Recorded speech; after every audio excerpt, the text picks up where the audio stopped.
Oiê, vamos falar de Dois Irmãos? Sejam bem-vindos a mais um vídeo, a mais uma explicação. E hoje, para poder te ajudar nos seus estudos de literatura e conseguir também até responder perguntas melhores, eu vou dar aqui 5 perguntas possíveis ou até temas de perguntas que poderiam ser feitas a respeito do livro Dois Irmãos. Acho que uma das primeiras perguntas mais importantes a ser feita a respeito do livro é quando a gente fala dos elementos da literatura contemporânea. A gente precisa entender que quando a gente fala de literatura contemporânea, estamos falando de uma forma diferente de escrita e até também de elementos de escrita narrativa do que a gente fala que é do modernismo. Tem gente que ainda acha que a gente está no período do modernismo ou até chamado de pós-modernismo, mas na verdade a gente já se encontra até mesmo com outros tipos de literatura, como literatura pós-guerra e também o que a gente chama de literatura contemporânea, que é interessante a gente perceber alguns elementos, como por exemplo a gente falar não só de como a gente tem as diferentes e múltiplas perspectivas do que a gente tem de relações familiares atualmente, de conflitos entre gerações, que é um assunto muito colocado. Então a gente tem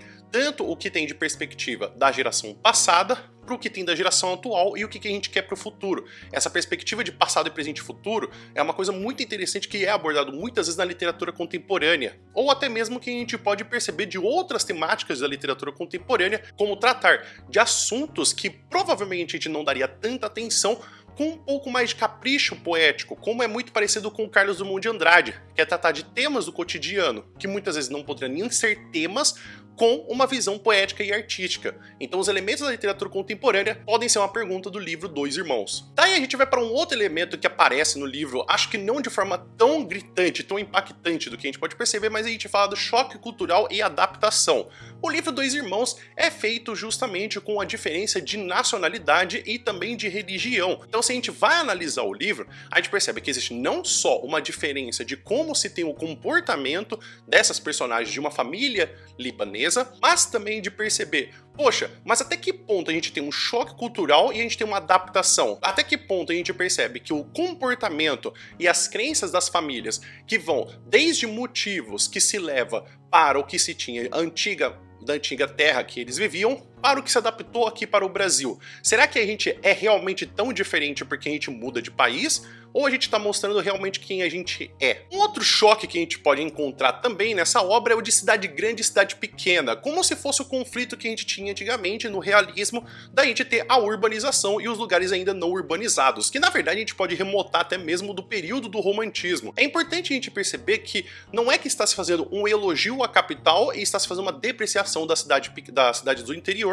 ou o contrário. O que se fala é que há problemas tanto na cidade grande quanto na cidade pequena, e também há benefícios da cidade grande quanto da cidade pequena. Mas, como que existe esse choque? Como que a cidade de Manaus, em contraponto com a cidade de São Paulo, faz uma diferença, tanto do que as personagens vê das suas moradias e também do que pensam no seu futuro. Um outro ponto a ser colocado também nesse tipo de leitura são os limites das relações familiares, ou seja, até que ponto a gente tem o direito de pedir ou exigir alguma coisa de alguém por nós sermos sermos familiares de uma pessoa. Percebe que esse livro até mesmo traz alguns outros questionamentos até um pouco mais problemáticos, como por exemplo relações incestuosas sexuais durante o livro, mas eu acho que também existem outros problemas, como por exemplo a relação financeira, a relação de respeito, a relação de trabalho e também de cuidar e de carinho, ou até mesmo do que acontece um pouco mais para o final do livro, que é o choque entre os dois irmãos, que vai até para mesmo uma situação mais penal e legislativa, que a gente pode se questionando que quais são os limites do que existem de relações familiares.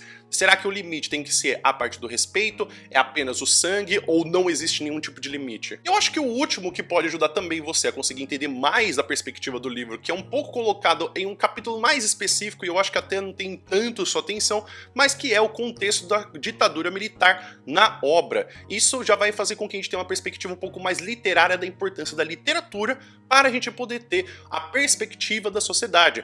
Não é de forma gratuita que muitas das vezes que a gente tem algum tipo de informação de, seja uma tribo, seja uma população, ou até mesmo seus costumes, seja por parte da literatura. Então a gente pode perceber tanto a importância desse livro para poder se resgatar uma memória a respeito da ditadura militar, como também um registro histórico e até mesmo a gente se perguntar do que a gente tem como o que a gente percebe hoje em dia da ditadura militar, do que aconteceu. Não é de forma gratuita que muitas das vezes, quando a gente tem esses questionamentos, essas discussões e a memória sobre a ditadura militar, pode ser que a gente tenha tanto uma parte da gente desviar muito do que realmente foi, quanto a gente ter outras comprovações. Então é interessante a gente perceber que aqui nesse livro a gente tem um registro histórico poético que a gente pode ver como que se tem como comportamento social na região de Manaus. Então é isso, pessoal. Espero que vocês tenham entendido, espero que vocês tenham gostado. E, inclusive, para poder te ajudar a estudar, eu gostaria mesmo até que você conseguisse responder as perguntas que eu vou deixar no comentário fixado aqui embaixo do vídeo,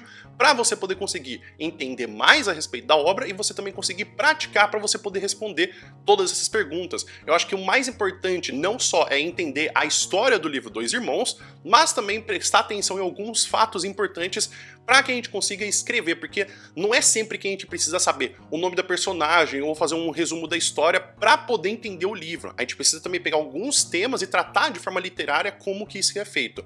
Então, eu fico esperando você no comentário para poder responder essas perguntas e, inclusive, se você tem algum pedido específico, alguma coisa que você não entendeu ou alguma coisa que poderia ser um tema de pergunta do livro, escreve aqui nos comentários, por gentileza. O livro Dois Irmãos entrou como livro da leitura obrigatória da FUVEST de 2022, que é a FUVEST 2024, e vai ficar até a FUVEST 2026. É por isso que eu tenho uma playlist que tem chamada de FUVEST 2026, para você poder acompanhar os livros que vão ficar até 2026 na FUVEST. Mas pode ser que o seu interesse, na verdade, seja de entender um pouco mais da história dos Dois Irmãos que você ainda não leu. Tem aqui a minha análise, explicação e leitura de alguns trechos falando desse livro, que é muito bom. O vídeo vai ficando por aqui. Muito obrigado por todo mundo que ficou até aqui. Espero que você tenha um bom dia e a gente se vê no próximo vídeo. Até mais!